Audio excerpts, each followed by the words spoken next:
So I'm here with Robert Scoble, and we're here in Israel, and you've been here for a few days. Yeah. How's your trip been? It's been amazing. I've met everybody from a porn entrepreneur to a drone company that's autonomous drones. That sort of shows the breadth of what's going on here in Tel Aviv in Israel. But really, I'm here to study the beginnings of this new spatial computing world, a world like Microsoft HoloLens, where the glass or the robot or the drone or your self-driving car maps out the world and figures out how to navigate in that world and then categorizes everything in the world. I've seen some mind-blowing technology here. Much of that kind of technology is developed here in Israel. Yeah, so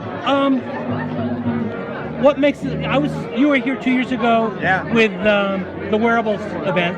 Yep. You've been here other times. I know that Moti and Ayala hosted you. And what do you think makes Israel special? And what drives the innovation here? Military. It's a country that its neighbors hate. Yeah. And it invests a lot of money in military. It also has a culture that keeps the nerds here. A lot of other countries ask me, how do I build in Israel? How do I build in Silicon Valley? Yeah. And it comes down to, can you keep your nerds in the city and keep them from leaving and going to Silicon Valley? And there's a culture here that keeps them here. And third, the military gathers everybody into it, right? If you're a kid here, you have to go into military for 3 years, and they figure out who the brightest ones are in the military and put them in special programs. There's a culture here of entrepreneurship, and it's fueled by the military because you get together with a small group of people, you learn a new skill, how to build a vision system for a drone, or how to do surveillance, or how to do something. And then you come out of the military after 3 years and you start a company. And I see this happen over and over and over and over again. And it's usually a really high technology industry. And it's very similar to Silicon Valley. You know, people might not like the fact that it's the military, but the internet came out of SRI. It was funded by the military in Silicon Valley. Siri was funded by the military in Silicon Valley. Cameras were funded by the military in Silicon Valley. Drones in Silicon Valley were funded by the military. On and on and on.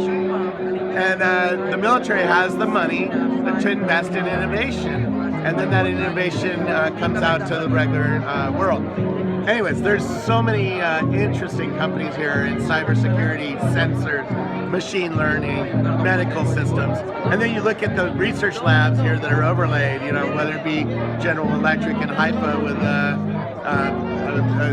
medical systems, you know, medical imaging systems, to HP with its printer division is near Haifa, to Google and Apple and Facebook and on and on and on. So many there's companies 320 R&D centers. And for a country that has 8 million people, right? Yeah. There's many countries around the world with many, many more people who wish they had the economic engine that Israel has going. And then there's the history. I mean, you're walking around on stones that are 3,000 years old. Right. It's the oldest thing in Silicon Valley is 240 years old, right? Right. So it's a mixture of history, great food, interesting people, a very entrepreneurial attitude here. It's an attitude nobody wants to really work for the man. They want to start the next big thing. And so your focus now is you with Upload VR. Yeah. And so and from here you're going to Australia, yeah. I'm going around the world speaking and then meeting entrepreneurs, trying to see the state of the world as it exists in 2016, because I'm writing a book with Shell Israel called Beyond Mobile, which is all about this spatial computing world, this new world of glasses and self-driving cars and augmented reality stuff. So let's say I'm a CEO of a major corporation. Yeah. Can you help with some consulting, some insights? I certainly sit down. I mean, I'd sit down with companies and talk through where are they going in the future, where are they going to get disrupted, Right. And I know Uber really well.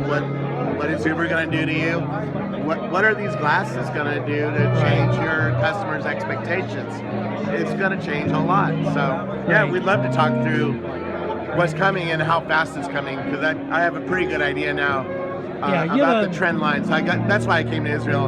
I wanted to see the trend lines of optics, sensors, the machine vision systems that are going to categorize the world. Because soon you're going to pass your sensors, and it's going to say, oh, there's human, there's floor, there's ceiling, there's sky, there's drink, stuff like that, right? Yeah. And it's going to overlay stuff on top of that real world in real time. That's what's going to happen with these glasses. Okay, best way to follow you?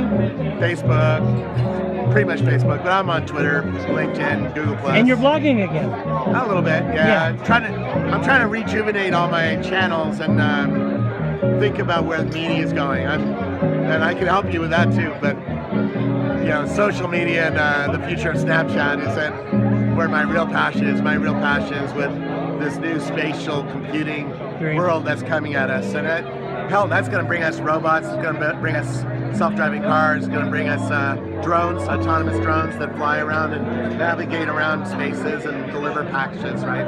All of these use the same techniques. So. Great, well, thank you. Thanks, Alan.